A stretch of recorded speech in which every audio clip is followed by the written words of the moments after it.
Guys, welcome everyone to this educational webinar presented by Austin Tamil Sangam and sponsored by Sangam Chettinad Restaurant. Let's introduce our exceptional students who have established themselves by securing their seats in some of the finest schools in the world. We welcome Jimin Wo from Wharton Business School, Ritik Goyal from Duke Computer Science and Statistics, Mithilesh from UT Austin Pre-Med, last but not the least, Swati Senthil from MIT Computer Science. So our moderators for this event are going to be Sean and Chandel. Without any further delay, let me hand over to Sean. Yeah, thanks, Bala. So good evening, good night, or good morning, depending on where you are joining from.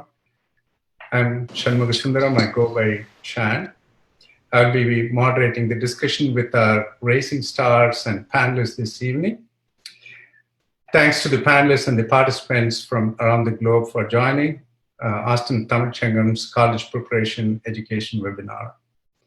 So before we get started, a few ground rules and a few points about how this webinar is going to be conducted. So except for the panelists and organizers, Zoom audio will be muted. If you have any questions, please post your questions in the Zoom chat. And we have Mr. Chandel and the team of ATS members monitoring the Zoom chat. Towards the end of the session, we will have about 20 minutes for Q&A. During Q&A, our panelists will answer those questions. In case if we run out of time, the responses will be posted on our website. So today we have 4 panelists, 1 junior and 3 rising juniors. And it's my pleasure to introduce our panelists. I'll start with Mithilesh Bhaskaruni. He's a junior at the University of Texas, Austin, pursuing a double major in biochemistry and philosophy, and will be, as well as a certificate in Spanish for the medical profession and taking the pre-med courses. He is planning to join the medical school and become a doctor. He will be involved in a variety of volunteering and extracurricular activities during the high school, and he will be continuing some of those activities in UT Austin community as well. He completed his high school at the Texas Academy of Math and Science, called as TAMS, as early college residential program at the University of North Texas. Mithilesh had excellent grades throughout his high school and college as well, and not surprised that he did very well in his SAT and ACT exams. In his free time, he enjoys watching sports, reading, and singing Carnatic music. Please welcome Mithilesh. The next panelist is Jimmy Ho. She is a rising freshman at University of Pennsylvania. She will be studying business at Wharton School of Business. She completed her high school in Hampton High, Pittsburgh.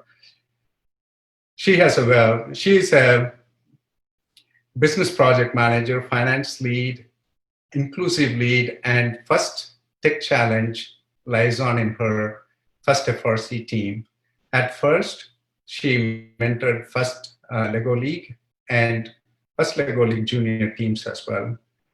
She has been working on diversity awareness and female empowerment projects within her FRC teams and home community. She received a National Anti-Defamation League qualification and the Aligi Community Human Relations Commission Diversity Award for her work. She is also a regionally ranked swimmer and a clarinet player as well. This summer, she is planning to continue her advocacy projects and volunteer at UPMC St. Margaret's. Please welcome Jimin Wo. The next panelist we have is Ritik Goyal. He is a rising star at Duke University, and he will be studying computer science and statistics. He was admitted at UT Austin Business Honors, UC Berkeley, MIT, and Stanford, you can imagine all the big schools that he got admitted into, but he chose to join Duke University as a full-ride merit scholarship recipient. At Duke, he is planning to be involved in behavioral economics research and investment club. He attended Oxford's summer camp in 2019. This summer, he will be working as an intern software engineer at Amazon. He completed his high school at Westwood, Round Rock, Texas, and he was involved in policy debates, musical compositions, and he was the head coach for the Ellis England's chess team. Please welcome Ritik Goyal. The next panelist we have is Swati Senthil. She is a rising junior at MIT. She'll be studying computer science at MIT this coming fall. She studied her high school in South Fayette High School at Pittsburgh. She is a National Merit Scholar, and she was a leader at leading the first robotics competitions known as FRC teams. She is also a nationally ranked chess player and a Kumon instructor. Please welcome Swati Senthil.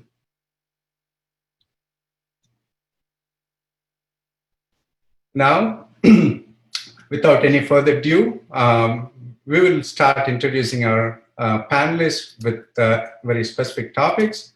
We will begin with Ritik to talk about scholarships and how he was preparing himself to accomplish that. Ritik, take it away. Thanks for joining today. Right. Thank you for having me. Yeah, hello everybody. My name is Ritik Goyal. So yeah, I wanted to talk a little bit about scholarships and like navigating the scholarship process. So as was mentioned, I'm currently studying at Duke, and I was fortunate to receive a full ride merit scholarship at Duke that basically covers like all of my college expenses. So the particular scholarship that I received is called the Angier Bedew Memorial Scholarship. And I can talk a little bit about the process for that particular one, and then I'll broaden it out a little bit. So for that scholarship, all applicants to Duke are considered, like all 40,000 applicants to Duke are considered, and then they select a pool of about 50 finalists that they host at Duke for a few days. So in April of my senior year, I stayed at Duke for I think 3 or 4 days, where I had about 3 days of interviews, and then they ended up selecting like 10 to 15 scholars who would end up, receiving the full ride scholarship. And I think that it's difficult to like pinpoint exactly what they were looking for, but they were looking for basically like intellectual curiosity and creativity and academic excellence. But obviously each scholarship has like its own kind of things that it's looking for. So that's like the specific scholarship that I received. But just to broaden it out, so in terms of college, in terms of basically receiving money for college, there's 2 types of scholarships. There's need-based scholarships and then merit-based. So need-based is basically depending on your personal family's like household financial situation. So all colleges will consider every single applicant for need-based scholarships, and depending on your household income or the household income of your family, they'll basically award certain grants or loans depending on your condition. And then you can also apply for like government grants. So there's the application for something called the FAFSA, which is the government sponsored application for scholarships. But those are basically completely need-based, meaning that they don't look at the student's credentials, they only look at like your income. And then there's also merit-based. So then merit-based scholarships, most of the time don't look at your income, your household income. They only look at your credentials, your academic experience, your background, etc. And within these merit-based scholarships, I think there's a few different types of scholarships that I can probably touch on. So the first kind of category I would say is like merit scholarships that are offered by the particular college. So in the case of Duke University, they offered the Angier B. Duke Scholarship, which is the one that I received, and they obviously had their own set of criteria for that.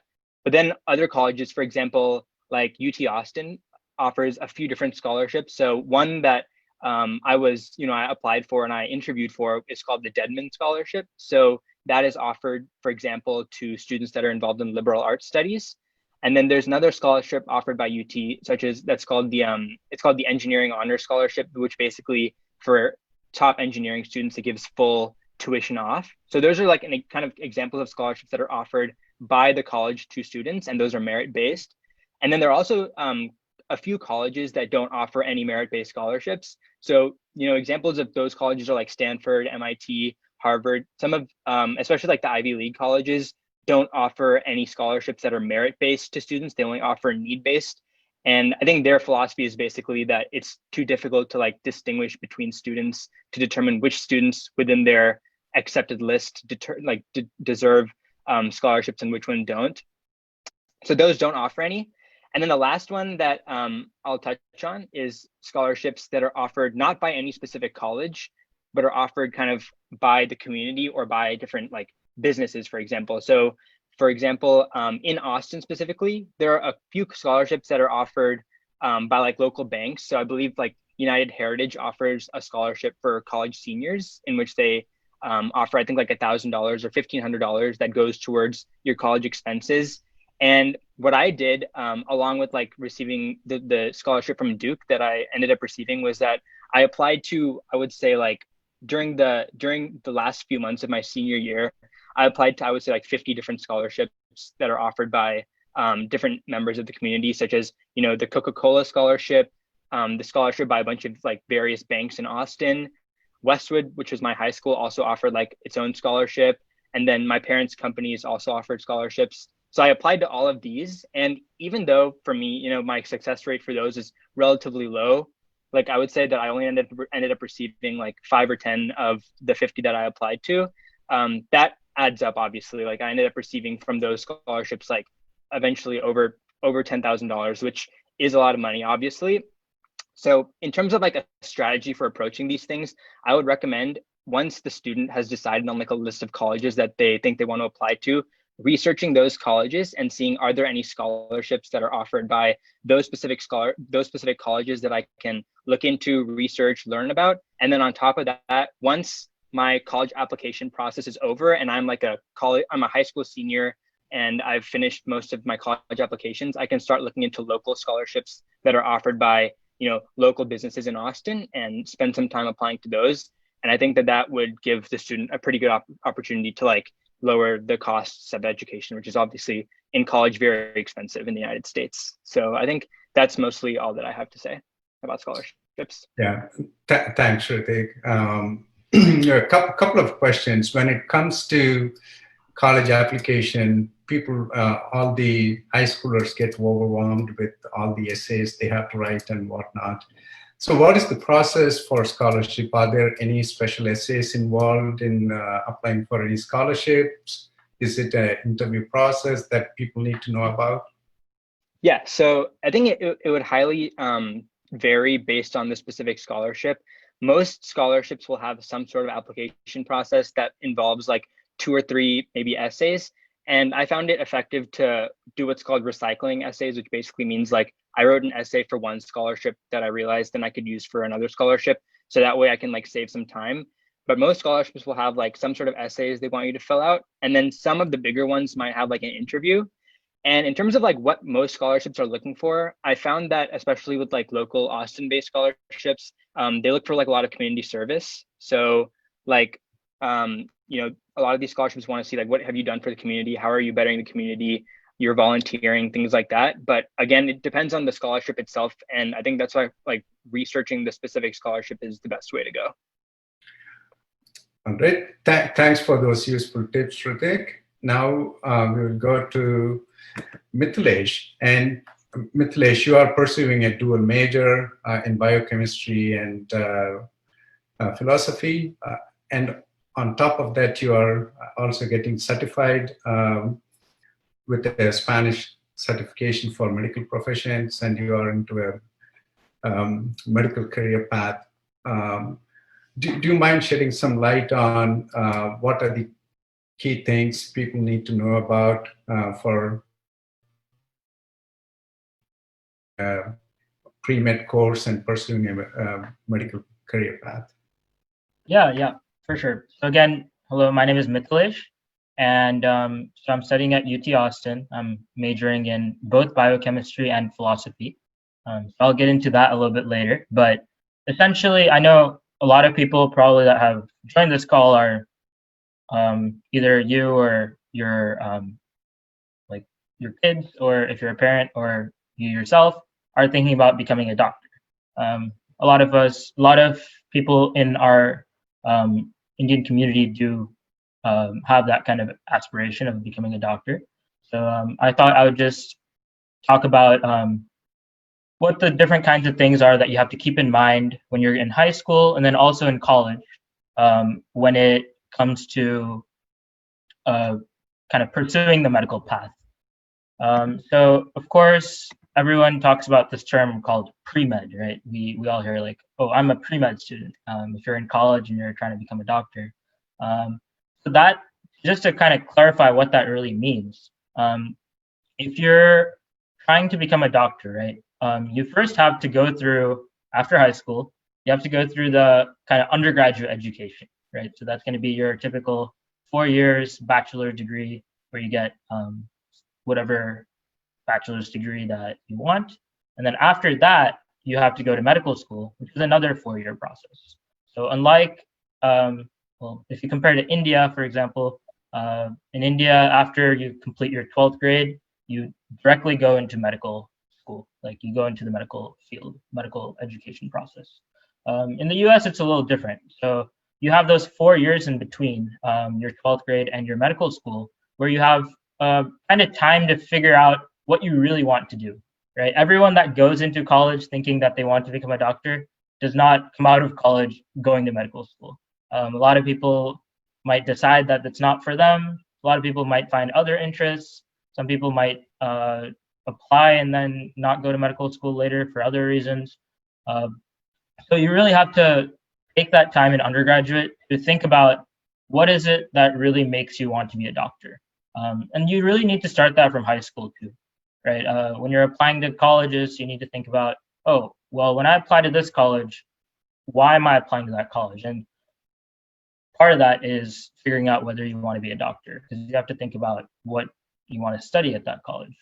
Going into the different kind of majors, so a lot of people that are pre-med that want to become doctors typically study science-related majors in their undergraduate career. So we usually hear like biology, biochemistry, neuroscience is a new one that's becoming popular, or even psychology.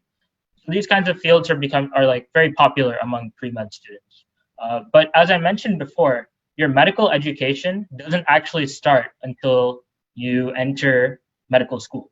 So that means your 4 years in undergrad aren't actually, you aren't actually going to learn like doctor things, right? You don't have to.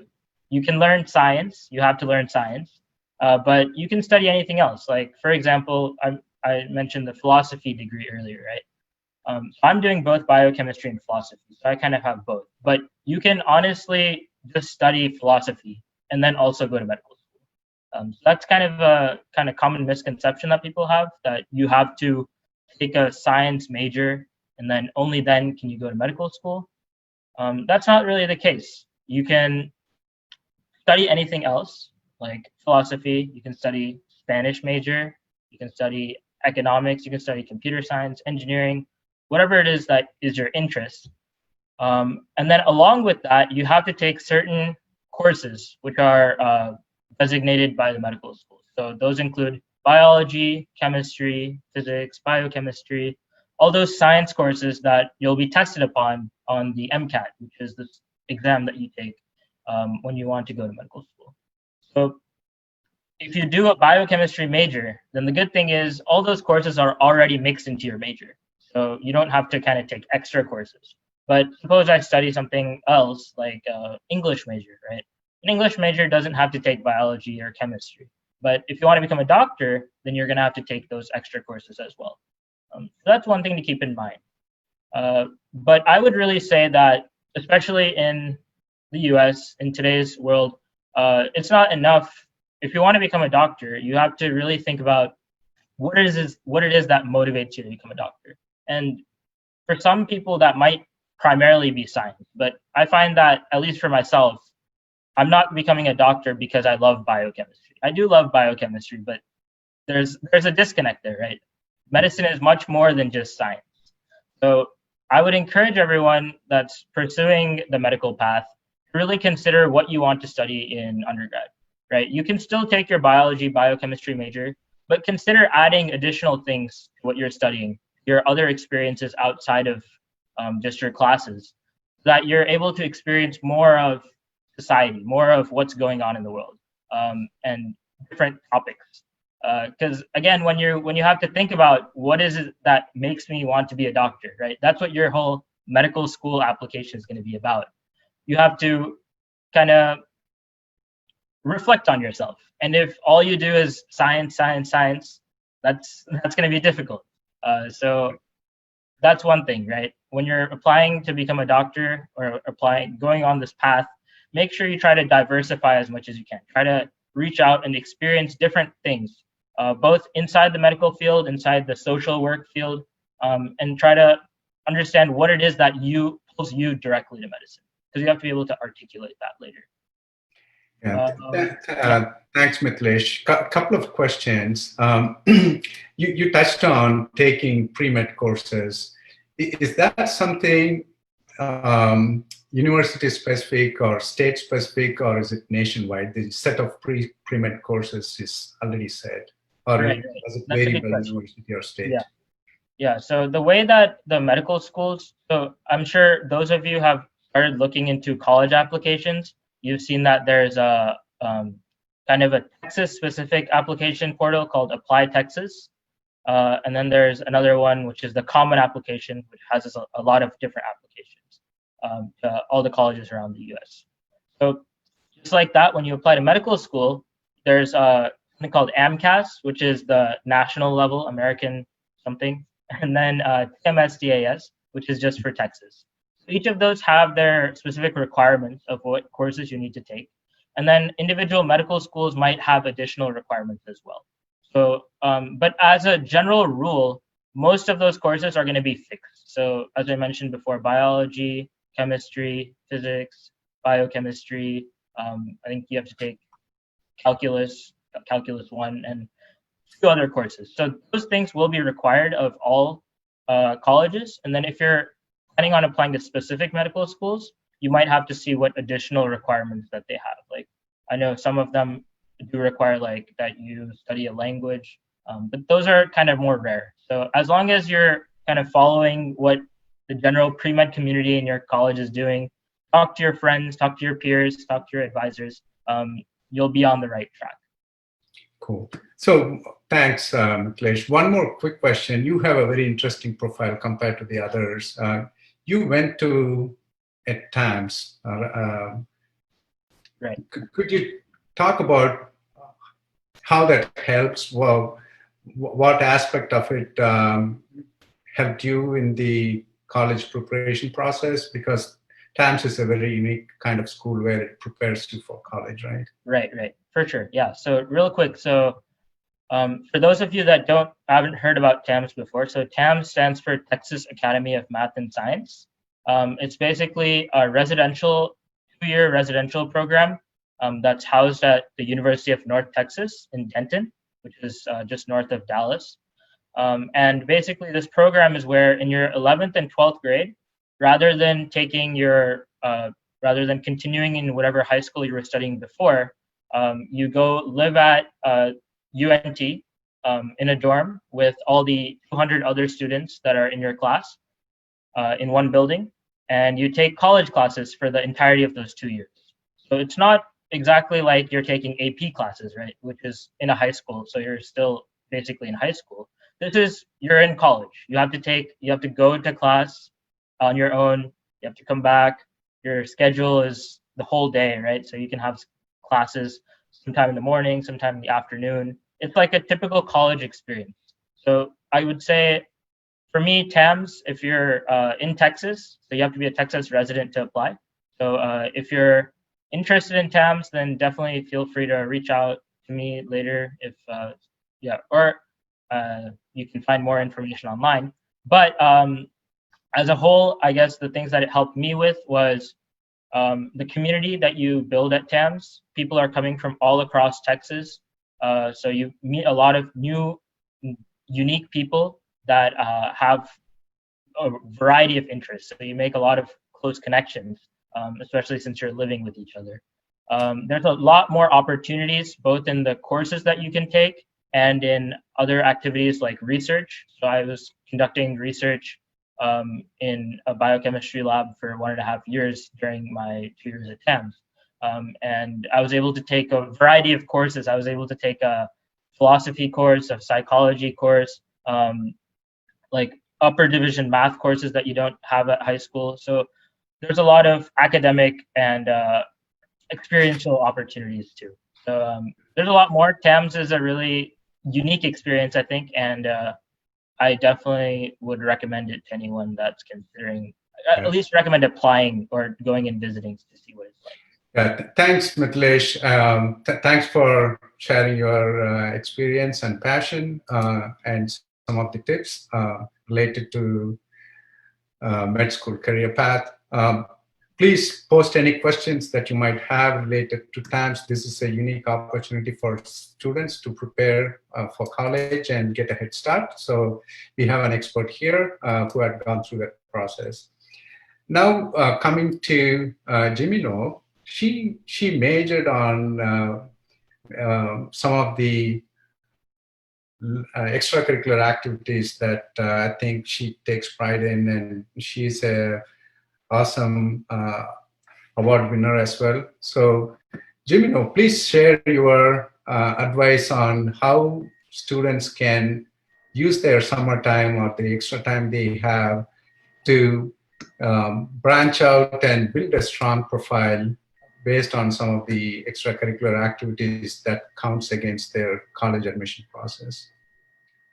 Yeah, so basically, during a big thing, I guess, that everyone recommends during high school summers is obviously working towards, I guess, like one big project that you're interested in majoring in.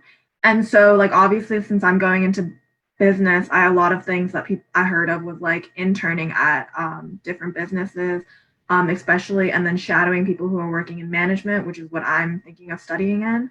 But obviously that can be hard for people, especially if they don't know what exactly they want to major in. And so what I personally did was focus on diversifying myself as a student and as an applicant, which I guess is what was kind of discussed before. But so basically what I wanted to do was I pursued a lot of my passion projects, and then throughout doing all of them over the summer, the biggest trend was that I was doing management and leadership opportunities in them. And so that's what I kind of naturally leaned towards, and that's why I ended up applying to mainly business. And so one of the big ones that I did was working at my school's Multicultural Student Association, which I actually ended up founding with one of my friends. And then during the summer, we worked on developing a workshop for teachers, dealing with approaching microaggressions and more diversity-aware education. And then during the school year, we would implement this. And then through the work I've done over the summer during the school, I worked towards getting the awards that were kind of talked about in my bio. And I also worked on different fundraisers over the summer, such as we arranged a fundraiser for my local hospital, and where we raised over, I think, $30K for kids who are suffering or impacted by cancer. And so basically what I've learned over my summer education was that I needed to explore things that I was interested in to see if I was actually interested in them, and then also appeal myself as a diverse candidate and a multifaceted student, because I wanted to show that I had a lot to offer and contribute towards that overall college community. So for example, I was interested in studying global and international studies. So I went to my state's governor's school for international and global studies. So basically what this is you apply, and then about 60 kids from all over the state get to go. And then you study international and global studies for 4 weeks at that college. And so this for me was an opportunity to work with professors, explore possible majors, and work on projects that weren't accessible to me at my school because I went to a pretty small high school. And then this also helped me create contacts in global enterprises such as Hello Neighbor and Eco Soap Bank, which is definitely going to be helpful for me because I was building those bonds that I'll need as a business and management major. And this gave me really interesting insight that I could tie into a business application. And then I also did school extracurriculars. I swam a lot of regional and state meets because I'm a USA registered swimmer, and I was the swim team captain. And I was also the section leader and band officer for my marching band. So I ran our freshman prep band camp and then also ran a section of our overall official marching band camp during my junior and senior year. So just to summarize, I would say that like having a really diverse spectrum of activities on my summer program really helped me kind of like fuel and fill my common application, which we talked about, which is basically the application you use to apply to all your colleges. It gave me a lot of essay material to write about because I had a lot of unique opportunities that I guess other applicants wouldn't have. So it distinguished me personally, I think, as an applicant. And then it was definitely a booster or big booster for any academic interviews I had because I've done so many different activities. Like I've done robotics, I volunteered at a hospital, I did advocacy and inclusion projects, I met with city council members about inclusion. I did this big academic program at colleges. I did all these extracurriculars with my school. And so at least one of those has to hit something that the college or scholarship interviewer is going to relate to or be curious about. And then I could just use that as a bond to create with that interviewer. And then also push the concept of, because I've done so much, I have so much I can contribute towards as a student. And so this definitely helped me create a connection with interviewers and then a connection with just like the colleges I was applying to. That's great. And Jimo, could you quickly touch on, maybe 30 to 45 seconds, could you touch on your special project around female empowerment projects that you did, and what was special about those projects? Because there are a lot of parents here and also female students who are interested in pursuing college career path in some of the top schools. So having that kind of a diversity profile and having a project that aligns is very unique. So take 30 seconds to a minute to touch on that. Yeah, so basically, one of the very unique things I got to do was I was part of an all-girls robotics team in this under this national organization called FIRST. So that's actually how I met Swati. But because we're an all-girls robotics team, which is very uncommon because robotics is generally a male-dominated area, we worked on a lot of appealing ourselves as an all-female team, pulling more females into the STEM field because obviously females are kind of outnumbered in the STEM field. And then also we did a lot of empowerment projects. So one of the main ones we would do is, for example, there's this center called Gwen's Girls in our state, which is a center for girls of people of color, mostly girls of color who are impoverished or not able to experience STEM in their schools. And so with that project, me and a couple of other girls from our robotics team, we would go every single day for 2 weeks over the summer, and we would basically teach these girls about robotics, build a little robot with them. And it really helped me, well, first of all, it's appealing to that community service that colleges and scholarships love. And then it's also appealing to working for a minority kind of in this overall scheme. So that's great. Given the tough times we are in, it is very relevant, and you were thinking ahead. Great job there. Now we will come back to our panelist, Swati Senthil. And Swati, you are a National Merit Scholar, and also you have a lot of extracurricular activities around playing chess and participating in FRC activities. Could you share your experience around the importance of the extracurricular activities that played a role in getting into MIT? Yeah, of course. Hi, everyone. I'm Swati, and I'm going to be a rising freshman at MIT next fall. So I'm going to talk a little bit about extracurriculars and how you should choose your own extracurriculars, and I'm going to talk about which ones I did too. So basically, the ECs that you participate in are what are going to get you into these top colleges. They show like admissions officers who you are, and they show them that you're able to keep up your grades even while doing lots of activities outside of the classroom. So examples of ECs include sports, research and internships, clubs in and out of school, and also jobs and volunteering opportunities. You shouldn't choose ECs based on what you think a college wants to see, but rather choose them based on what you're passionate about and willing to put effort into. And if there are no clubs at your school that interest you, you can always start your own. And this will show colleges that you're able to take initiative and that you're a leader. Also, it's not necessary that your ECs are related to the major that you want to pursue in college, but having one EC that's related to this major will give you insight into that field. You should always remember quality over quantity when you're choosing extracurriculars. Don't try to do it all because you're not going to gain anything from joining random clubs. You also only have 10 slots on your Common App, which we mentioned before. And you can use these 10 slots to list all of your activities, summer camps, jobs, etc. And for some colleges like MIT, you actually only have 4 slots to list your extracurriculars because they really want to see how invested you are in the ECs that you did. Another important thing colleges look for when it comes to ECs is continuity. They value ECs that you've been doing all through high school rather than just for 1 or 2 years. And also on the Common App, they will ask you how long you've been doing each of these ECs. You should also try to gain leadership roles and awards in the ECs that you do, if applicable, because they show commitment and impact.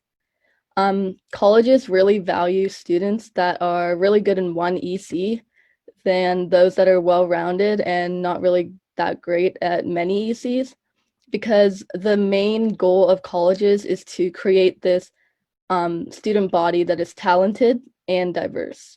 So if you have a really unique EC or talent, or you are like one of the best at your activity, you have a much greater chance of gaining admission into these top colleges. You should also make sure that you have one extracurricular that is related to community service. I know a lot of people volunteer at the library or the hospital, and colleges know that these kids are just doing these volunteer activities for their resume. So instead, you should try to tie your community service with one of your passions so that it's actually genuine. So for example, I play chess, so I taught chess to kids at my local library. And I was also part of the same robotics team as Jimin.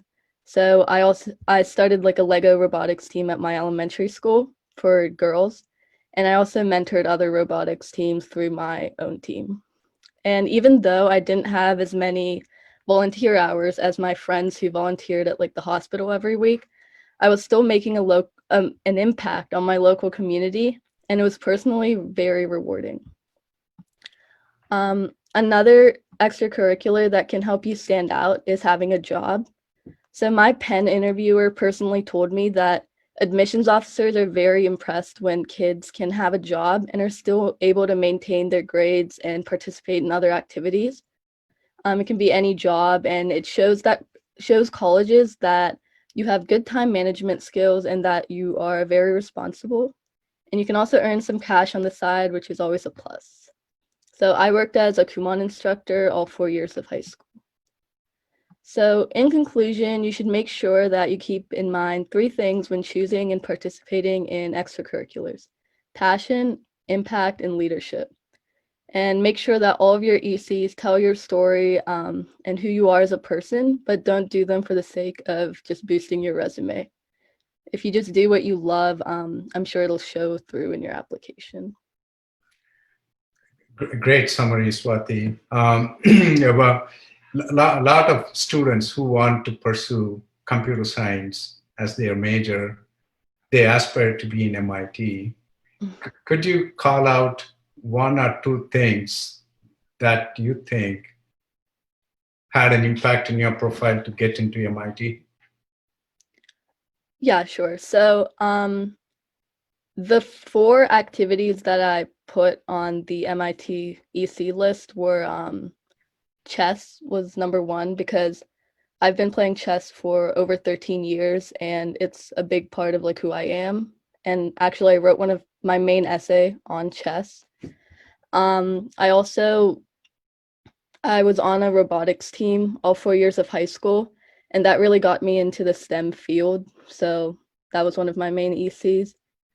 And then I also was a part of like the STEM club at my school, and we did a lot of social good tech projects, and we got to like pitch them in front of investors. So that was also related to what I want to do in the future. That's great. And first of all, thank you all for giving an awesome introduction about your profile and some of the areas you honed in on. We will take a short 5-minute break for doing some outreach for ATS. Please stay tuned. There are lots of questions we have lined up, which a lot of parents might have in their mind. So please stay, and we'll come back to the Q&A sessions soon. Now I'm passing it on to Vinod to talk about ATS and what it does. Thank you, Sean. Hello, everyone. Thank you so much for joining, and thanks a lot for your time. We would like to talk about some of the key aspects of the ATS for a very quick 2 minutes. I'm just going to share the screen. One sec.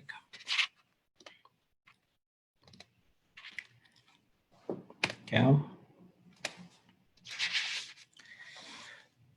So as all we know, Austin is growing, and we have close to almost 7,000 Tamil families, around the greater Austin area. So this growing community gives us an opportunity for even ATS also to grow further than what it is right now. So ATS website gets close to 10,000 web hits every month.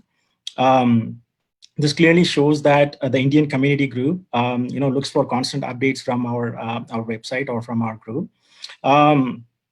Also, we are trying to work on redesign of our website as well. That's just for your information. ATS has close to 2,000 active subscribers. This includes the paid members and paid subscribers, as well as just the email-only subscribers. That's close to 2,000 active subscribers. And of course, on an average, we in ATS, we conduct close to 10 events per year. If you look at it below, there are the upcoming events for the rest of the year, and for next year also for a couple of months till spring. So Kodai Kondatam, Super Kudumbam, and the stand-up comedy show, that's planned for this summer. Kodai Kondatam is especially planned for the June 27th, in a couple of weeks from now. So please stay tuned for more updates on those, and those are going to be a fantastic events. So if you look at the lifetime membership, so lifetime membership is like one of a kind and gives lots of benefits for the members and their family also. Currently, we offer the lifetime membership for $200.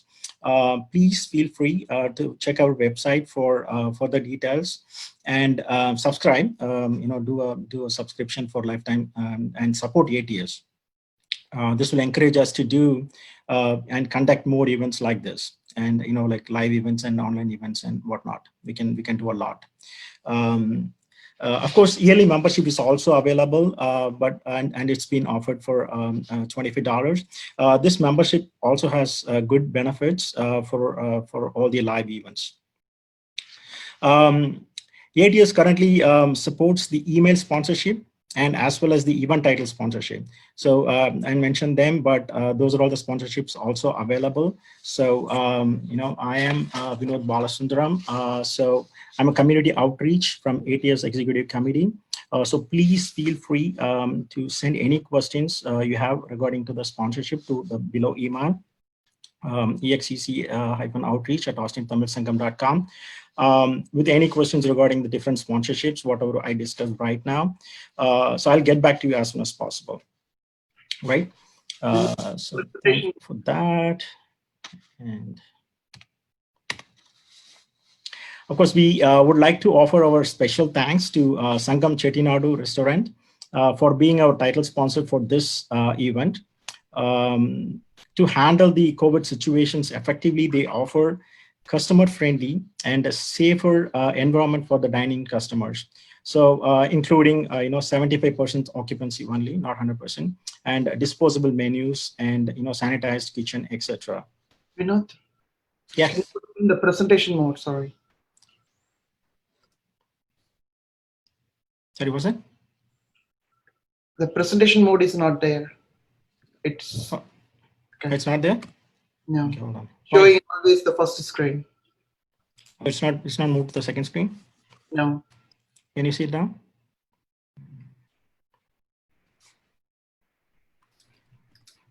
Can you see the second screen now? No, not yet, Vinod. Either you can do a slideshow or you can. No, I did the slideshow only. It's on the slideshow though. Yeah, then it's not moving to the second screen. Okay. Okay, let me say Sangam multiple times then. Refresh your screen, Uncle. It's definitely on slide. So Yeah, now, now it's Yep. There we go.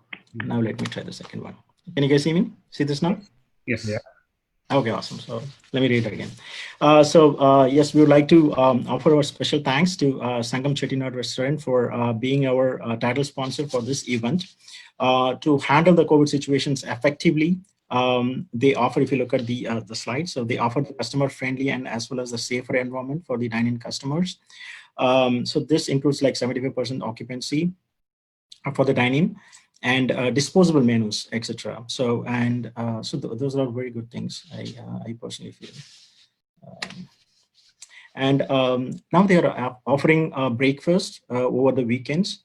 So if you look at that details, and additionally they are offering lots of to-go options, almost like all the items in their menu. And if you look at it, like they have some special mini meals. That's something they are introducing right now. So that is also available as a to-go and as well as dine-in. Awesome. Okay, thank you. Thanks for your time once again, and appreciate you all being here.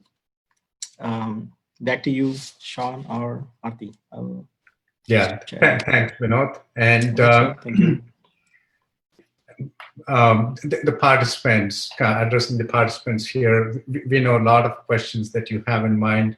So if you have any questions, please post on the Zoom chat. We have a group of members monitoring the chat, and we will line up those questions for Q&A.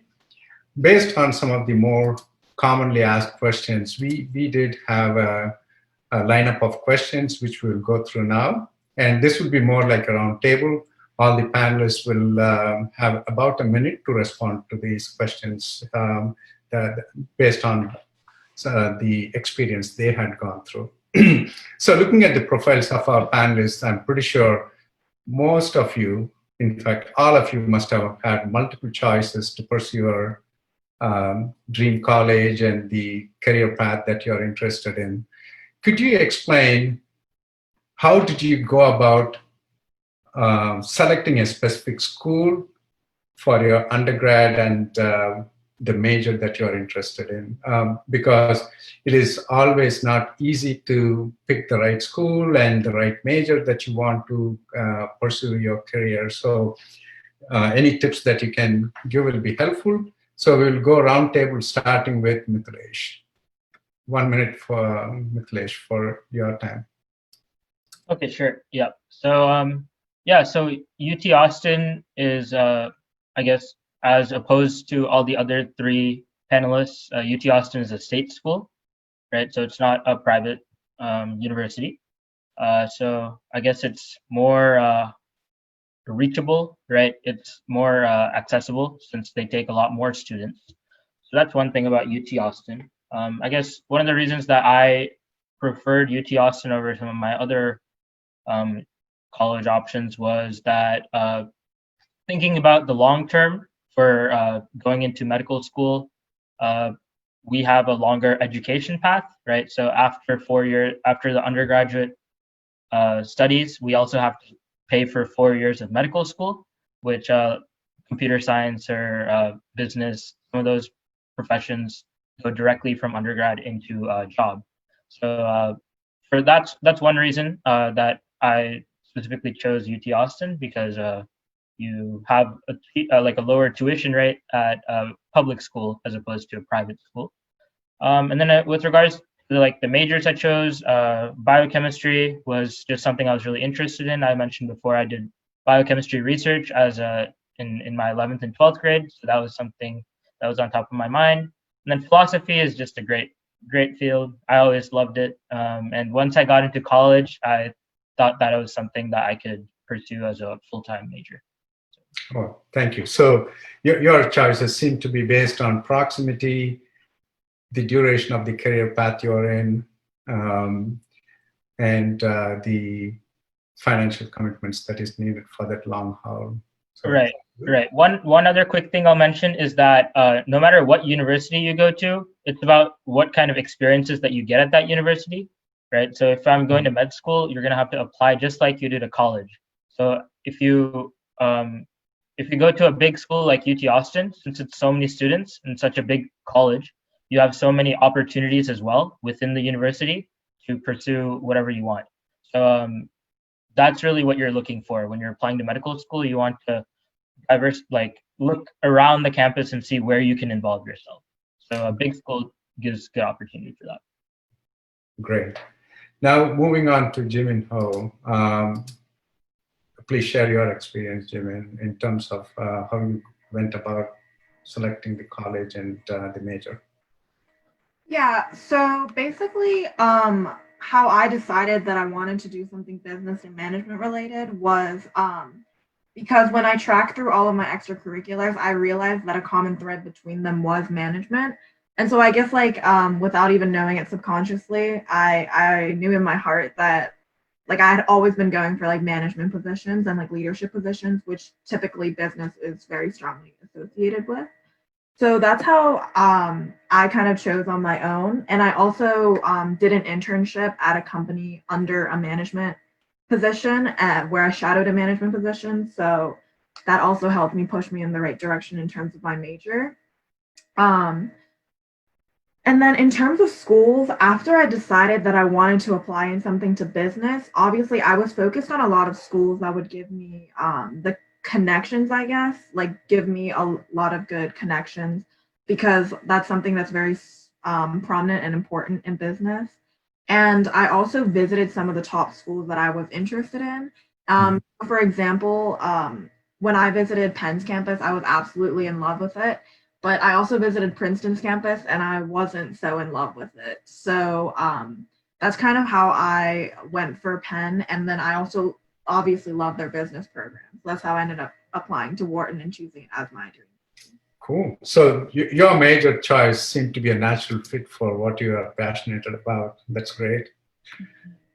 And coming to Ritik, I know, Ritik, you had plenty of options to choose the career path you want, even from the top colleges. So share your experience in terms of what are the critical factors that helped make up your mind to pick the college. Yeah, sure. So yeah, I would definitely say that my experience with picking colleges is probably a little bit unique, because there was a major kind of financial consideration where I was basically receiving a full scholarship from one particular school, and that ended up making my choice a lot easier. But I would say in the majority of cases, let's say if you're choosing between 2 or 3 private colleges, the financial consideration will probably be the same across all schools. And in that case, I think that it's important to look at rather than just looking at the education, what courses will you take, what are the professors like, which I think will mostly be the same across most of the colleges. I think it's important to look at cultural aspects of the college. So the campus location, is it urban or rural? You can look at things what do kids like to do socially? Do they like to go out a lot, or do they like to spend more time inside their dorms, for example? And then lastly, if certain colleges have a big sports culture, is that something that you like, and do you want to, you know, go to a school that has like a big sports culture, for example. So those are all some things that I would consider when like making a choice, along with like financial consideration, which I think is important. And then as for my major, I think I'm probably a little bit like more undecided in terms of like what I want to do in terms of a career later on. So I decided that it would be good to major in something that gives me a lot of flexibility, like computer science and math, which is what I'm doing right now. And I think that that'll just give me, you know, what I said, like versatility, flexibility in the future. So like right now I'm, you know, working as a software engineer at Amazon, but I'm not sure if like software engineering is something that I want to do in the future. And I think that like a technical major like math and computer science will open up doors that are like beyond just software engineering. So that's kind of my choice for college and major. Great. Yeah. So Swati, how about your experience? What are some of the critical factors in making those decisions? So I always knew I was interested in computer science, like ever since I joined my robotics team and took a computer science class at my school. And in terms of choosing colleges, I researched schools that had good computer science programs. And I also didn't want to just do computer science. So I looked at schools that had dual degree options or double major options. So I liked how MIT had you don't apply as a computer science major for MIT, you just apply as a student. And when you get there, you can choose whatever major you want. So right now I'm thinking of computer science and possibly either economics or some AI related major. That's great. All right. Moving on to the next question. Basically, we all know how overwhelming it is to prepare for college. And I'm sure you all must have sought some kind of advice in order to prepare yourself. Could you share your experience in terms of what kind of guidances that you have received from school, any mentorship or inputs from others that helped you prepare to get to where you are now? So we'll again start with Mithilesh on this. Yeah, I guess in terms of receiving mentorship or getting advice on kind of what to do or where to look for resources, things like that. My major resource has always been peers. So of course you can, when it comes to like professional things, right? About like if I want to be a doctor, I have to talk to a doctor to learn what that's like. So there's a lot of that, and a lot of mentorship can come through your personal connections. If you have friends or friends of friends that are doctors, you can always get in contact that way, or you can just reach out to people and try to see if they're willing to speak with you on whatever you want to discuss. But in terms of getting advice about like applying to college or like what to do once you're in college, those kinds of things primarily for me have been through my senior classmates or kind of peers in my university, or even when I was in high school. That was where I got most of my information. So I would say definitely make sure that you're staying in touch with all your all your friends, everyone that you're going through the process with, because y'all can figure it out together. Great. And going to the next panelist, Jimin, could you share a few tips on that? Yeah, so for me, I guess it was also my peers, but I had a group of friends that were, besides me, all a year above. So they were all attending college when I was preparing to apply for college. And they also had like a wide variety of majors, like 2 of them are CS majors at CMU. There are some that got into Cornell, some that's studying like he's in a direct med program. And then some that are studying economics. So basically, everyone in this group was Asian. And so I guess being in this kind of group that could definitely relate to exactly what I was going through in my college application process was super helpful. And because they got into such a wide range of different programs and a wide range of different colleges, they were super willing to like look over all of the work that I was doing and kind of match me to where they thought what I should be looking towards was really helpful. And then also, of course, my parents definitely helped me. They had a lot of connections, I guess, towards people who were offering suggestions and tips. And so I guess like it's like a bad thing to like listen to your parents, but I personally found it was definitely super helpful. Yeah. Yeah. Thanks, Jivin. Ritik, your point of view on that. Yeah, I mean, I don't think I have too much to add. I definitely think speaking to kids, like students who are older than you, is a great resource, as well as your parents. I would say beyond that, one thing that helped me is like doing as much in-depth research on each college that you want to apply to as possible, because it helps you like understand what specifically that college is looking for and helps you identify with the culture of that college. And then the other thing I would say is that having people who like don't know you that well or aren't like too close to you, having those types of people read your essays, because it gives you the opportunity to have like an unbiased view of your essays and allows people to critique it. And I think that's pretty important in terms of how much weight colleges place on essays. But that's about it. Yeah. Cool. Anything you would like to add, Swati, to that? Yeah, I would just say if you're a junior, spend like this summer definitely like researching all the colleges that you want to apply to and make like a preliminary list. And you can also start working on essays. I would advise against not having too many people reading your essays, just because you don't want a lot of people editing it and having like your voice not be like the main voice in your essay. That's great. So that is leading up nicely to the next question.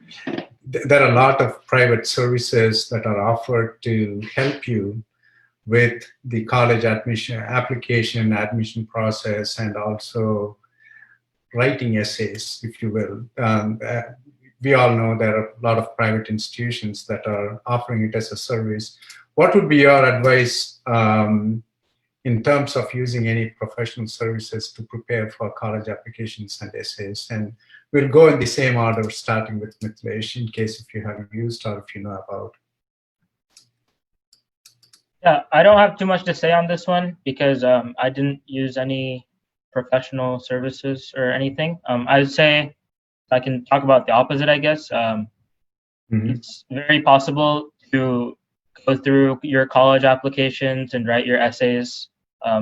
Of course, as we talked about in the previous question, you have your peers, you have your family, you have your friends, and all those people can help guide you or kind of help you to do what you need to do. But yeah, there's a lot of resources online as well nowadays. You can get a lot of free resources for, I mean, if you want essay tips, if you want SAT practice, a lot of different things are online for free. So if you do some digging, you can find some good resources. So I didn't personally use any professional services. That's great. So any other panelists would like to add anything more to what Mithilesh shared, in case if you have used or if you have opinions about using professional services? Yeah, so I didn't use any professional services, but I know someone that did. And I guess the argument towards using them is obviously there's a set standard that you will end up reaching because you're using that professional service. I didn't, and I got the same place where she is, or I got into the same colleges that she did. And so it's obviously possible. But if you want that, I guess, like reassurance, going to a professional service, I don't necessarily should be like bad, but you do have to consider like the financial implications of that too. Great. Anybody else would like to add to it? Swati or Ritik? All right, if there is no additional points to add, then we'll move on to the next very interesting question. To what extent your SAT and ACT scores influence your college admission process? And if you could share one or two tips to our audience for doing good, getting the best possible scores in ACT or SAT? And we'll start with, again, Mithilesh. All right. So yeah, SAT and ACT scores. I know a lot of kids and parents stress about the SATs and ACTs. Yeah, so I guess they are important, right? Because they are an exam that colleges look at when you're applying to them. And yeah, so okay. So what I'll say is that in terms of preparing for your SATs, so there's different ways that you can approach it. I personally kind of just did it on my own. So again, like the previous question, there's a lot of online resources that you can use. Khan Academy has a lot of free SAT prep, and ACT also you can find online. But on the flip side, you can also get SAT tutoring or kind of get a service that helps you prepare for the SATs or ACTs. I know in Austin, there's Stanford Academy. I don't know if anyone in Austin has heard about it, but I know they do SAT tutoring along with other high school things. And yeah, you can find a lot of other things as well. I would say in terms of what it is that you need to do for the SAT and ACT, it's all about just practicing the types of questions that you're going to find on there, right? It's not really a content-driven exam. As long as you can read, understand what you read, and do some math, you're going to do fine on the SAT. It's just practicing the different kinds of questions that you're going to get, practice reading and all that, and you'll be good to go. Cool. And Jimin, do you have anything to add to what Ritik already covered? Yeah, so I would say, just personally, in my opinion, I think that the SAT and ACT have less weight than like application essays and your ECs, because just from my experience, I didn't have the perfect ACT or the perfect SAT scores. Actually, not even close. But I knew a lot of people that did have much higher scores than I did, and I got into schools that like they didn't. And so I think part of that was like because applications are much more focused on essay writing and what ECs I've done. Like I think standardized testing is just like a bar, and then once you are above that bar, you'll be fine. Cool. Yeah, for Ritik and Swati, I'm going to tweak the question a little bit. Since you both are a very engineering focused major, computer science, whether SAT or ACT, taking one over the other matters in terms of the major you're in. Does college look at one score versus the other in terms of what major you're after? So Ritik, we'll start with you. Yeah, so I would say that colleges have like absolutely no preference like on one or the other. So like I actually think that like colleges couldn't care whether you submit the ACT or the SAT. In terms of like the differences between the tests, I don't remember exactly, but I believe it's like the ACT, the questions are like slightly easier, but there's more questions and less time. And then SAT, it's like you have more time, but the questions are harder or something like that. So like my recommendation would be to just, maybe if you want, like take a practice test in both, and whichever one you feel you like better, go after that one. But in terms of the college side, it's like the SAT and the ACT are the exact same to colleges, and they have absolutely no preference on one or the other. Great. Swati, your turn. Yeah, I don't think, like Ritik said, there's any difference between the tests. I would, like, when you make your list of colleges, just make sure that you're in the range of scores of like whatever college you're applying to. And honestly, as long as you're in the range, they don't even they don't care if you're above or in the range.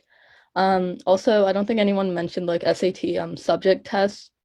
I think a lot of like top colleges look for at least 2 subject tests, and some schools definitely have recommendations or requirements on which 2 that you should take. I know for MIT we had to take a Math 2 and 1 Science SAT subject test, and you should have that on your radar. I took that my senior year after I took like the class in school. That's great. All right, so the last question from the prepared list of questions, it's going to be slightly on the humorous side. As you can imagine, there are a lot of parents on this call very interested in knowing how they can help their kids to achieve the career path they are interested in. Could you share your experience in terms of how parents could support the dreams that you're pursuing? Even if it is just leave me alone, that's okay. So we'll go with Mithilesh. Yeah, so personally speaking, my parents were pretty hands-off with the whole college preparation process because I guess I was getting through it on my own, and I kind of had that self-ability to figure out what I needed to do. But that is to say that not everyone is the same. Every student kind of has their own needs, right? So like definitely talk to your student, talk to whoever's applying to college and see where they're at, what they're thinking. And it really depends on how confident they're feeling. Like some students, they got everything done, they're all good to go and they can do it on their own. But a lot of students also need some guidance with regards to like what you need to, where to apply, what major to do, all these different things. So all the things we talked about basically. So okay. Yeah, so it can go both ways, and it's just make sure you're definitely just talking to your to the student, because if you don't communicate, then you don't know. So that's the most important thing. Yeah, thanks, Mithilesh. Moving on to Jimin, I think you kind of answered the question, but we'll come back to you again. Yeah, so basically, I don't know if this is just like unique in my experience, but I'm just generally a very dependent person on my parents. But basically in terms of like what I wanted to study, they were very hands off. Like I got to choose what I wanted to study, what I was interested in, what I wanted to apply for. But and then when I chose business, actually, my dad majored in business and he has an MBA.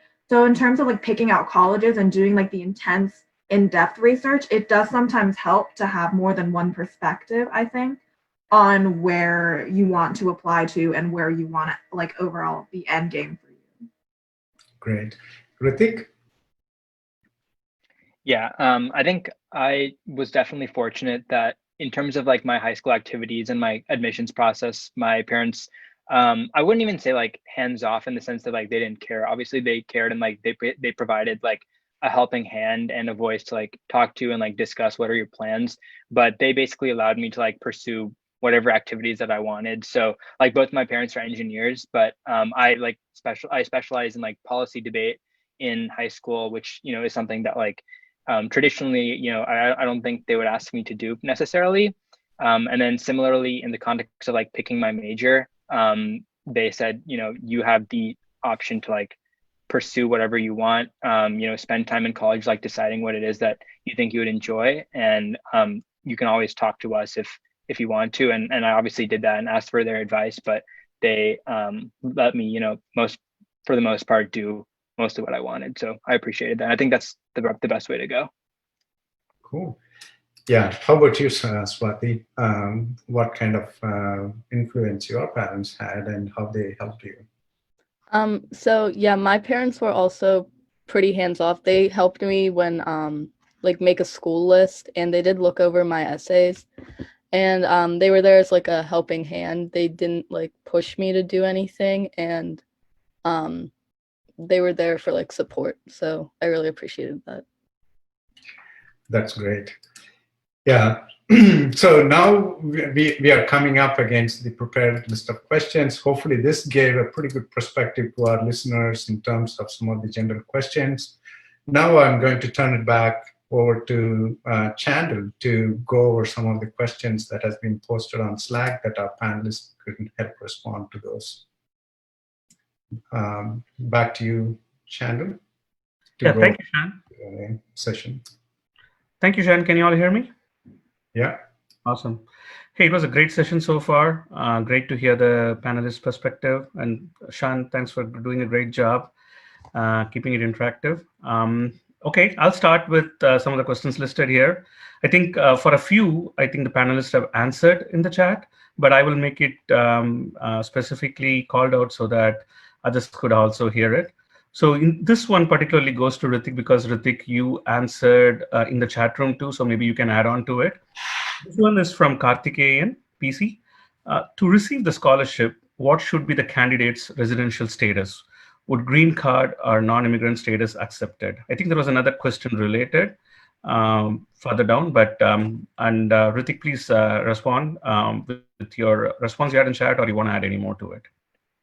Yeah, definitely. So like I said, all federal scholarships that are like need-based, I think are valid for like green card holders or like non-immigrants, I believe. And then colleges definitely don't look at like your status as like whether you're an immigrant or a citizen or not. But I believe with like some of the smaller scholarships, I'm not exactly sure. And that's where like doing your due diligence comes into play, like making sure that you've done the research to know like, are you eligible or not? So I would just do that research. Yeah, and then I think there was like another question that was like, how do you research and find these? And for me personally, I just like spent a lot of time like Googling, you know, scholarships for like high school seniors entering college in Austin, in Texas. And then for every college that I applied to, I researched like what types of merit-based scholarships do these colleges that I'm researching, what do they offer? And there's no like one single source, I think, but just doing like a lot of research and spending a lot of time on the internet is the best way to go, I think. Thank you, Ritik. Is anyone else on the panel wanted to answer further? Anyone wanted to answer? Okay. I'm actually not a U.S. citizen, so I definitely think, I think I was on my green card when I applied to colleges, so I definitely don't think, and I got scholarships too, so I don't think that's a big. Okay, I think the one caveat might be for H-1B holders. I would suggest the parents to research that specifically so that, you know, there's a clear-cut answer and guidance on that. So thanks, Karthikeyan, for that question, and thanks, Ritik and Jimin. The next one, I think, is a very, very good question. This is from Kapilesh. He has a couple of questions. So the question, I'm probably going to ask Swati to answer that because I think she probably went through this recently. So I would just go with her, but anyone else can pick it up too. The question is, what are the key factors a college admission board looks for to admit a student to college for his or her course of choice? So I think the key word is how do we present ourselves better so that we get our course of choice? I think that's a key question here.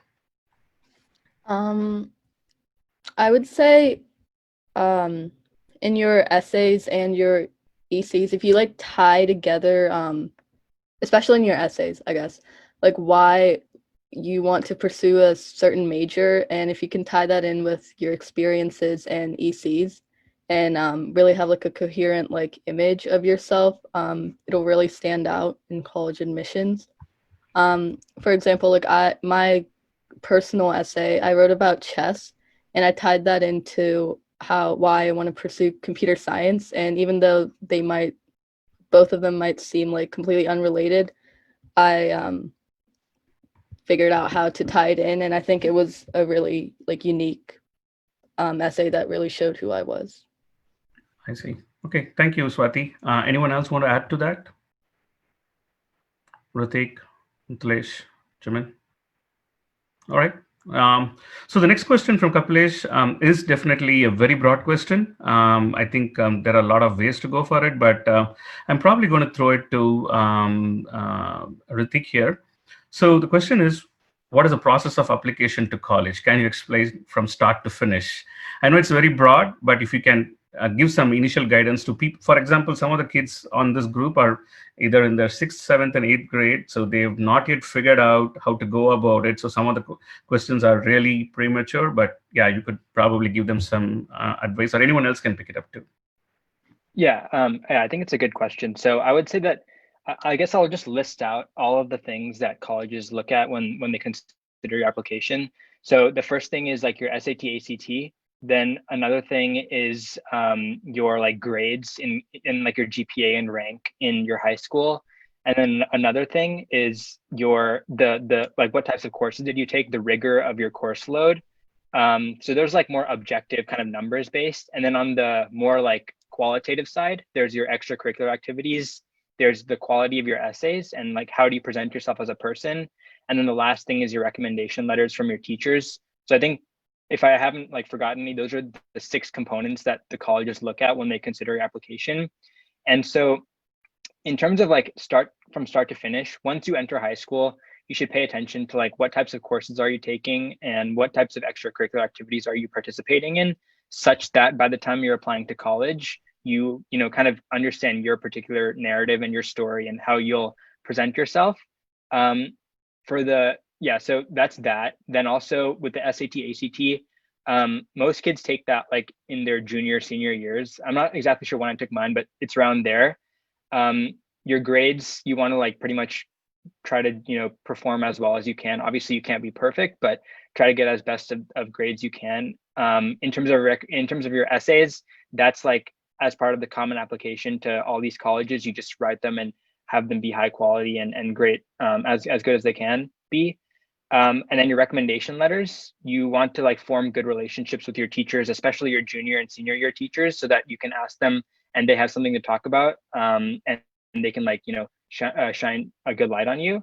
And then in terms of the specific college application process, you apply to colleges either on like an early decision cycle or like a regular decision cycle. So for early decision, the applications are due, I believe, like November 1st of your senior year. And for regular decision, they're due January 1st of your senior year. And you'll get them back like right before, or I guess you get them back like within like 2 or 3 months, and then you have until like May 1st to decide. So that's kind of how that process goes.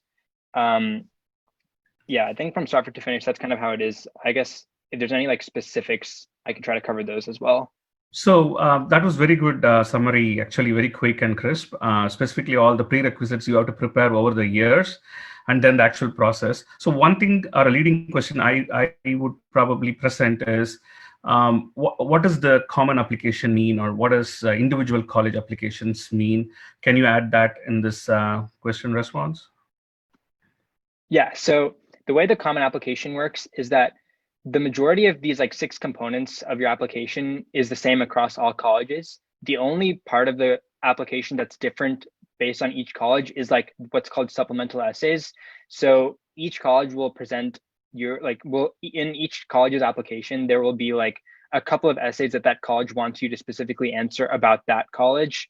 So for example, in Duke's application, there's like why Duke, and you know, what do you bring to Duke, etc. So on the common application, you would enter in your like resume, your extracurricular activities.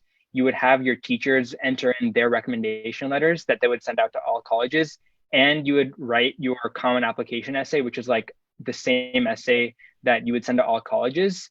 But beyond that, for each individual college, which you can just add into your common application, you would have to like write out those specific essays. And then once you feel that like you've sufficiently like answered all of the components of the application, you would send it. So that's kind of how the common application works. And most colleges work through that. However, some colleges like have their own application process. So I know MIT has their own application, UT has their own application, Berkeley has their own application, but a lot of the private schools use the common application. Okay, that's great. Thank you very much, Ritik. I might probably want to check with Swati here. Swati, I know, if I remember correctly, you are going to be a freshman coming year, right? Is that right?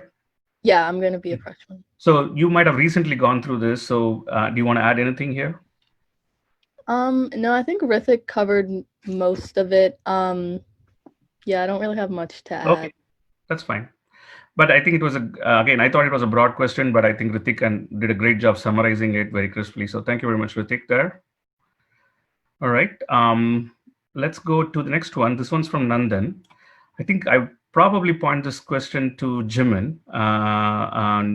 This question would be, hey, how do extracurricular activities, considering that you've been doing swimming and all that, how do they really help with college applications? I think Nandan's thinking volunteering, music, scout, sports, or martial arts. So what do you choose, or how many of these should you have at a minimum?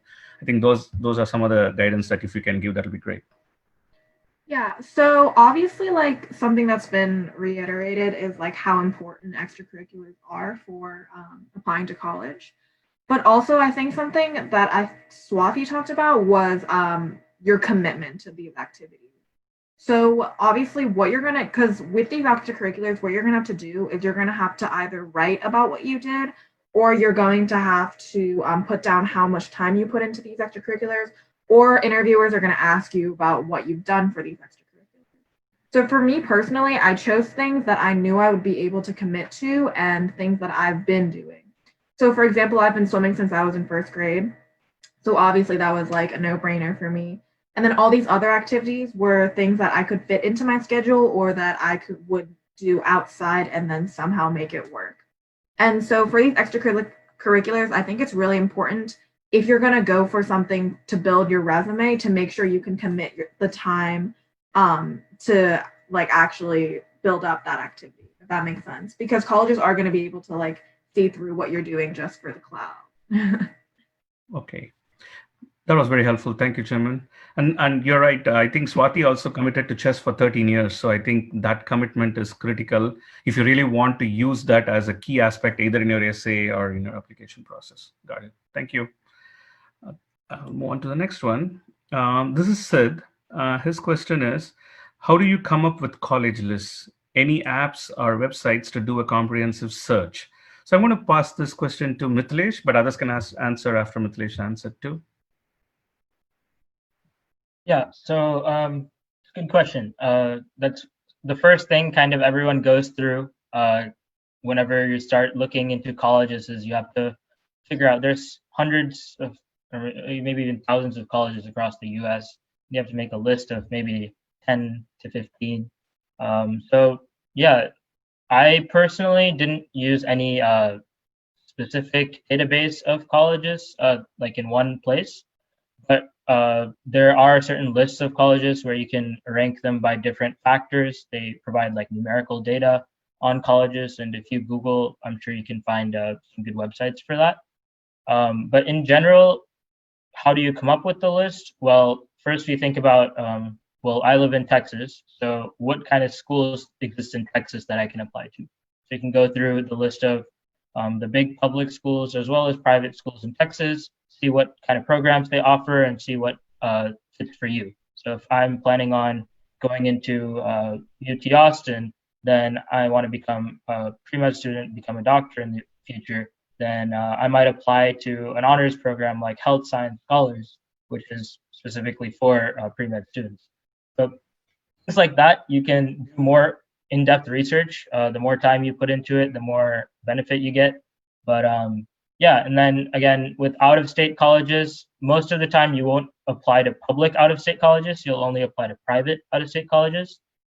That's just because public schools in your state, you get a lower tuition rate. But if you go out of state, then it's a higher tuition rate. So public is in-state. Private, you can apply anywhere in the US because the tuition stays the same. And then for private, again, you go through what each college is doing, what kind of programs they offer, and see what best fits your profile. So like if you're studying computer science, obviously MIT is a great fit. CMU is a great fit. Duke's a great fit. Business, Wharton's a great fit. So there's a lot of kind of things that colleges are known for that also help. Okay, thank you very much, Mithilesh there. I think you gave a very good tip about how do you differentiate between selecting where private and public schools. If with your in-state, you definitely, if your state has some great, like Texas has some great public schools, and then if you have a targeted college, like you always had a passion for MIT or Wharton or Berkeley, or then you go for those based on your interest, and then anybody else can add any websites that they have researched during this process. So because the question was very particularly if there's any websites. I know one that I used and then a lot of people used is US News because they have a lot of different rankings and they're pretty comprehensive. So if you're just looking for like a vague overview of school rankings, US News is like, I would say, a pretty reliable one. Okay, thank you. All right, I'll move on to the next one. I think this one's very specific to TAMS, and both Aditya and Anita have questions related. So I'll lay out both the questions. I heard one of the panelists had gone to TAMS. Was that Mithilesh? Yeah, Mithilesh. Okay, all right. So you can take this question, Mithilesh. So will going into TAMS give you more college credits than you would receive in regular high school? That is a question from Aditya. And the other question is from Anita is, did your credits from TAMS count as college credits? Yeah, so that's a big part about going to TAMS. Since you're at a full university, like University of North Texas, taking college courses, your college credits do count for whatever college you're going to go to in the future. So there are kind of different ways that can work. If you're going to a public school within Texas, then they're kind of mandated by like the law which created TAMS to accept the credits that you got there. So for example, for me, every course that I took at TAMS, which adds up to about 80 to 90 credit hours, all transferred to UT, which makes my life at UT much different than the regular freshman, because I came in and I already had a lot of the credits like biology and chemistry that the freshman students take. I already took those at TAMS. So that can help save you years in college if you're planning on graduating. Some of my friends are graduating in 2 years. I'm planning on graduating in 3 years, and I'm doing that even with 2 majors. So you can just think about how TAMS can help you get a lot of credits. If you're going out of state, that changes because out of state schools aren't required to accept the credits that you get at TAMS. So it's a school by school basis, and you're gonna have to do individual research, contact the school and see what their policy is, because it also changes every year what kind of policies they have with regards to those kinds of transfer courses. But a lot of my friends, I know some friends went to out of state schools and still got all of their credits. Some get 1 year of credits, so it varies. Some get no credits. So if you go to a big private school like MIT, for example, you won't get any credits transferring over, but still the experience is very good. Since you've taken high level college courses, when you take them again, it's kind of like you did them at least to a degree. Okay, I think hopefully that answered the questions for the people who requested that. The next one, I'm not sure if the panelists can help, but they can try. If not, I would request ATS to follow up and provide some update based on reaching out to the specific schools, Tamil schools. So the question is, will I get a credit in high school studying Tamil? Tamil is a Tamil language, right? So who wants to pick up that from the panelists? I'm not sure if Shankar is still on the call, and Shankar runs the Tamil School program at Austin Tamil School. Shankar, if you're on, do you mind responding to that? Or Suganti, anybody from Austin Tamil School? I think we can park the question, Shan, since we don't see a response. Maybe they're on mute, or the kids listening in. So I think we can get a response back specifically, since we can reach out to these folks and get a response to the overarching crowd. So we'll do that. I think then we'll move on to the next one. The next one is from Aditya. I think I'll pass this question to Swati here. If I want to major in computer science, what are the best extracurriculars to put on my resume to help support that? I think one EC that really helped me like pick computer science, I guess, was first robotics. That was like the EC that really got me into STEM, and not only did I learn technical skills, but I also learned a lot of business skills, and it was a really good experience. I met a lot of friends and connections like Jimin. So if there are any like robotics teams in your area, and if that interests you, I highly recommend joining one. Thank you, Swati. Just curious, when you said that you, apart from learning the technical skills, you also learn some business skills, can you elaborate on that? Yeah, so I was the media lead on my robotics team. So basically I was in charge of like our image and if any like running the website, social media, all of those aspects. So it wasn't just building robots, but we also did like lots of presentations and mentorships for younger kids. Awesome. Thank you. I'll move on to the next one. This one's very specifically to Mithilesh. Senthil Kumar is asking this. You talked about the path to med school. Is it any option of getting directly to med school instead of going through pre-med? If so, what are the requirements to get directly into med school? Yeah. So this is kind of a different, well, it's related, but I think someone, Jimin, might have mentioned a little bit about direct med if you just mentioned the name. So basically, aside from going to undergrad and then going into medical school, some programs exist across the US in different colleges where you directly get admission into the medical school. Now, that doesn't mean that after 12th grade, you're going to start studying in medical school. It means that when you get admission in 12th grade, they give you a conditional acceptance into the medical school once you complete your undergraduate program. So what that means is after 12th, if I've been accepted into this program, then after 12th, I'll go to whatever undergraduate program it's tied to, take whatever courses that typically, like the typical pre-med track, but maybe it might be shortened. A lot of them have 3 years instead of 4 years for the pre-med. And then after that, you get into your medical school. So when I said conditional acceptance, that means not everyone that gets into the undergraduate program you have to do certain things in your undergrad to maintain that acceptance. So for example, the Mcat exam that you have to take normally to get into med school. Some programs say you don't have to take it at all. It's waived. But most programs nowadays are saying you have to take it and get some percentile score, like 85th percentile, 90th percentile on the Mcat in order to maintain that acceptance.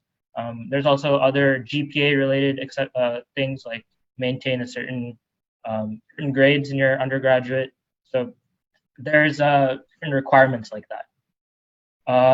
In general, the process of applying is you apply just like you apply when you apply to college. You also apply to these programs. It takes some research.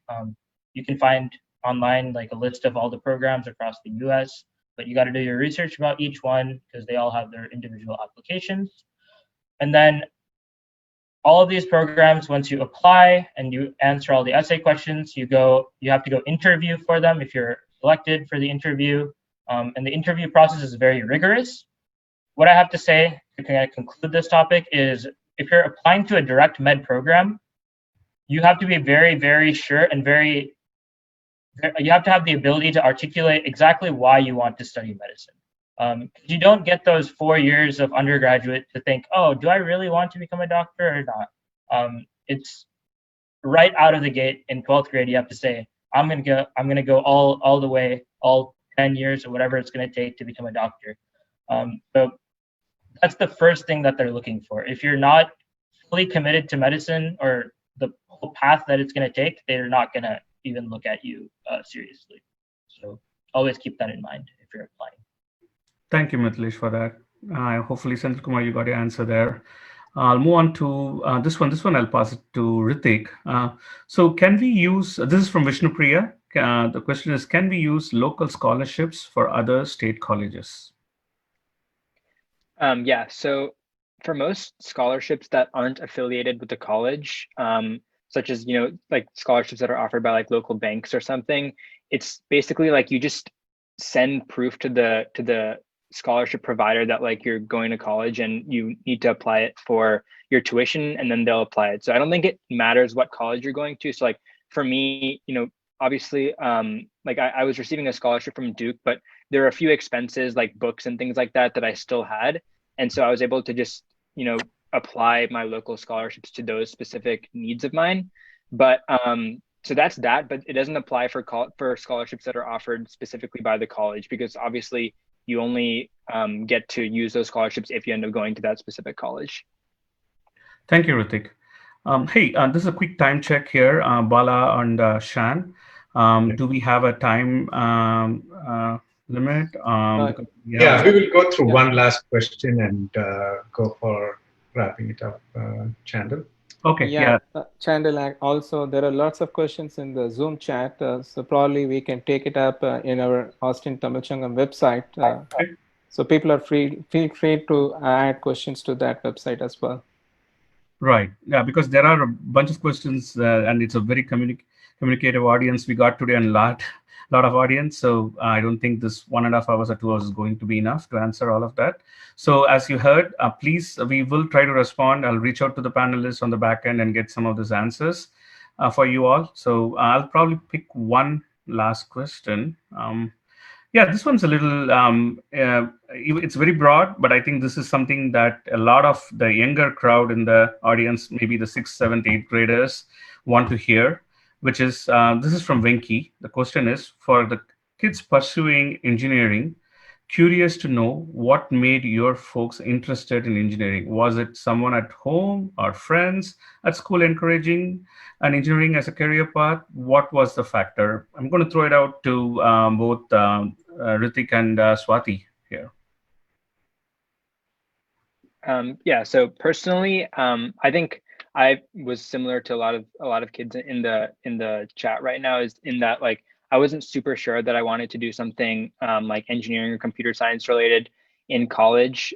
So I actually pursued extracurricular activities that had nothing to do with like engineering or computer science, and that's something that like I would say is not necessarily a bad thing. Like the colleges don't care what field of like specifically you're doing extracurricular activities in. They just care that, as we've already talked about, they just care that you're passionate about it and that you're doing it at a high level. So like, for example, debate for me. But once you get into college, you can like take time to decide what you want to do by taking classes. So for me, I realized that like the process of understanding what I want to major in, that happened in college rather than happening in high school. And for my personal like decision process was that I wanted to do something that has a lot of flexibility and gives me valuable skills. And I thought doing something quantitative such as computer science would help me do that. So that was kind of my thinking process. Okay, Swati, do you want to add to that? Yeah, so like as I said before, joining like the robotics team was why I was interested in like a STEM field. Like right now I'm interested in like computer science just based on like classes I've taken in high school, and I just like problem solving and like coding in general. So I thought computer science was a good fit. But like Ritik said, like I might like change my mind in college. It just depends on like the classes I take in college. And I might end up doing something else. Okay. So just a personal question from my side based on both of your answers. So, and I also the answer earlier from Mithilesh. So from the key difference I at least heard from you both, or at least the 3 or 4 of you, is if it was a medical profession or a medical career or medicine as is your goal, that's something that you probably are really honed on into right from your high school and at least before you start college. And you probably, the colleges, or especially your medical colleges, are not looking for you to have wavered. Whereas with engineering, and I do not know about business, maybe Jimin can pitch in here, that you have an opportunity to pick your major, or whether it's computer science or something else, probably even in your first year or your freshman year of college. Is that right? Is that a fair assessment? I feel like I can just pitch in real quick here. So it depends on a few things. One, I would basically put to the side like the direct BSMD program, because like Mithila said, like you basically need to know that you want to be a doctor if you want to pursue those programs.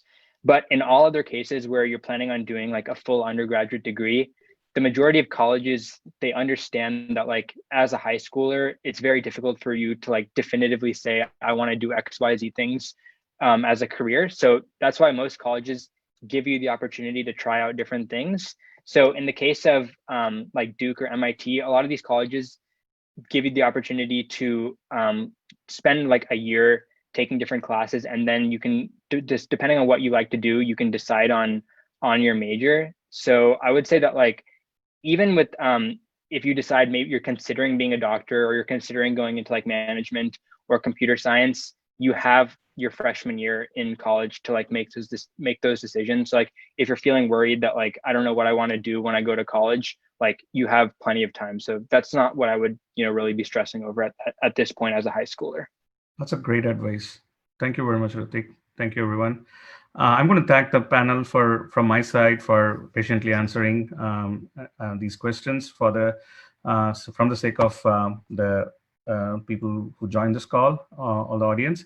I'm going to pass it back on to Shan and Bala to take it away from here. Yeah, so the vote of thanks will be from Aarti.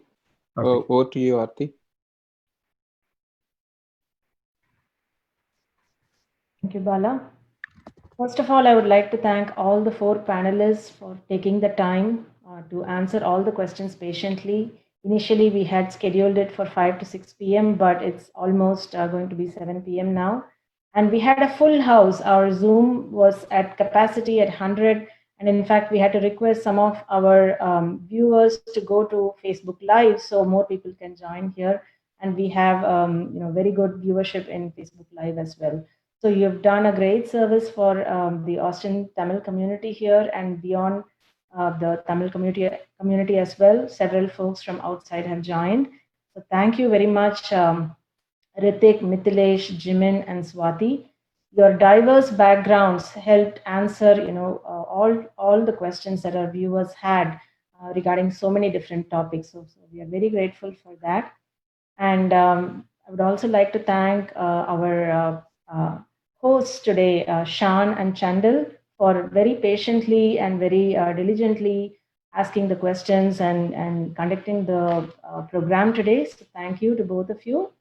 And I would also like to thank Sangam Chettinad Indian Cuisine. They are the title sponsor for this event.